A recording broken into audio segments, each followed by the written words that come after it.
শ্রদ্ধা জানানোর নামে তারা কিন্তু সংগঠিত হচ্ছে।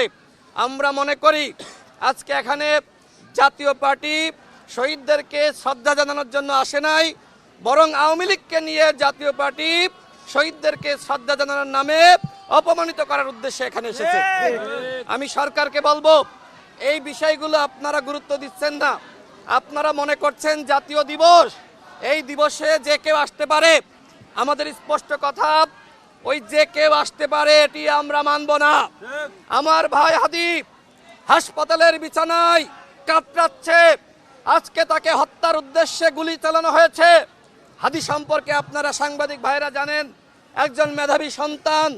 যেমনি ভাবে স্বাধীনতা অর্জনের আগে 14ই ডিসেম্বর এদেশকে মেধাশূন্য করার জন্য পাকিস্তানের এবং ভারতীয় দোসররা সম্মিলিতভাবে চক্রান্ত করেছিল। অনেকে প্রশ্ন করে থাকবেন যে কিভাবে ভারত জড়িত, সেটি আমাদের মুক্তিযোদ্ধারা পরবর্তীতে বলেছে। স্বাধীনতার পরে বাংলাদেশ থেকে সম্পদ কিভাবে ভারত লুটে পুটে নিয়ে গেছে সেই কথা কিন্তু আমরা জানি। ঠিক একইভাবে স্বাধীনতার পরে যাতে আমরা সবসময় ভারতের কাছে মাথা নত করে থাকি, বাংলাদেশ কখনোই মেরুদণ্ড সোজা করে দাঁড়াতে না পারে, সেজন্য ওই স্বাধীনতার কাছাকাছি সময়ে ভারত কিন্তু চক্রান্ত করেছিল বাংলাদেশকে মেধাশূন্য করার। ঠিক একইভাবে আমরা লক্ষ্য করছি স্বাধীনতার 54 বছরে বাংলাদেশকে কিভাবে মেধাশূন্য করা যায় সেই পরিকল্পনা চক্রান্ত কিন্তু কখনোই বন্ধ ছিল না।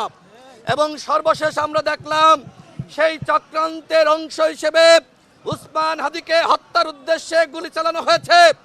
সরকারের উদ্দেশ্যে বলতে চাই, আপনারা কিন্তু এখনো পর্যন্ত আসামিদেরকে গ্রেপ্তার করতে পারেন নাই।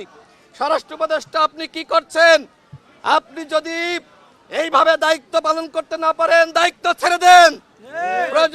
প্রয়োজনে ছাত্র জনতা ঠিক করবে বাংলাদেশের স্বরাষ্ট্র উপদেষ্টা